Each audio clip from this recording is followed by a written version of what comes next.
Hello? Okay. This is uh, group chapter 2 of counseling. Uh, and I'm just going to hit the highlights of class notes. The first thing about group leadership or in chapter 2 is that you should never ask group members to say or do anything that you wouldn't do. I mean, whatever the counselor asked a certain question, the client can ask that same question back to you. So if you said, "Did you ever smoke marijuana when you were a kid?" They can ask you that same question.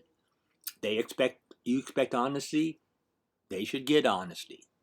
Um, some of the qualities they talked about as being a good counselor is presence. Presence is basically being there, active listening, caring, and reflection. Reflection is you try to tell the client that you understand how they're feeling. Being emotionally active. The author likes emotionally active, but there are some clients that like calm, non-emotional counselors, kind of like coaches. Uh, Personal power is an issue because as a counselor, you have personal power. You can't abuse that personal power. You want to try to give that personal power to the client, ability to empowerment. The big problem is when the counselor overuses his personal power. Then the big thing in that chapter is issues of self-disclosure.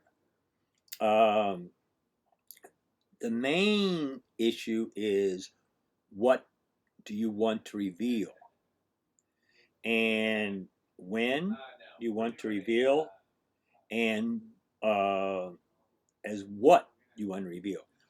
Now, if you revealing is, I mean, self-disclosure is important in a counseling session, especially in the working stage. Um, but the key to self-disclosure, it has to be related to the here and now. What's going on in the session right now? And it also should have relevancy. What was the purpose of you self-disclosing? Um,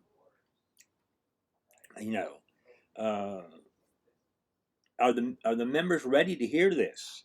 Um, so, and what's the impact of your self-disclosure?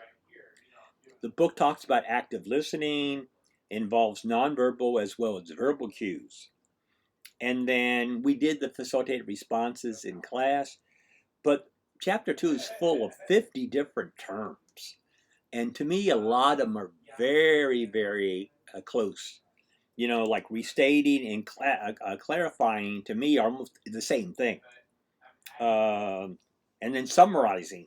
Okay, so it is very confusing, but you need to understand some of those terms. Um, but like for instance, summarizing is best at the end of the session to say what went on. Um, so reflecting is, giving your feelings back to the client. Clarifying is making sure that you heard what you think you heard. Questioning should be, we talked about this before, should be open. Um, um, and I'm sorry about it. And don't ask why questions. Why questions tend to be counterproductive. It kind of shuts things down. Why'd you do that? Okay. You want to be a little more open on that. Interpreting, we talked about something you shouldn't do a lot of. Um, uh, there's Sarah. So, um, it can be valuable later in the group process, but it shouldn't be in the start. Now, one of the things is that when you start a group, this sounds kind of funny, but when you start a group, you should talk about terminating. When you start a group, you're going to say, this group is only lasting 13 weeks. When we terminate it, here's ways that you can get further information or help, but you need to talk about terminating. Other things in the first group session it talks about is the COI likes to have a pre-meeting, but sometimes you can't.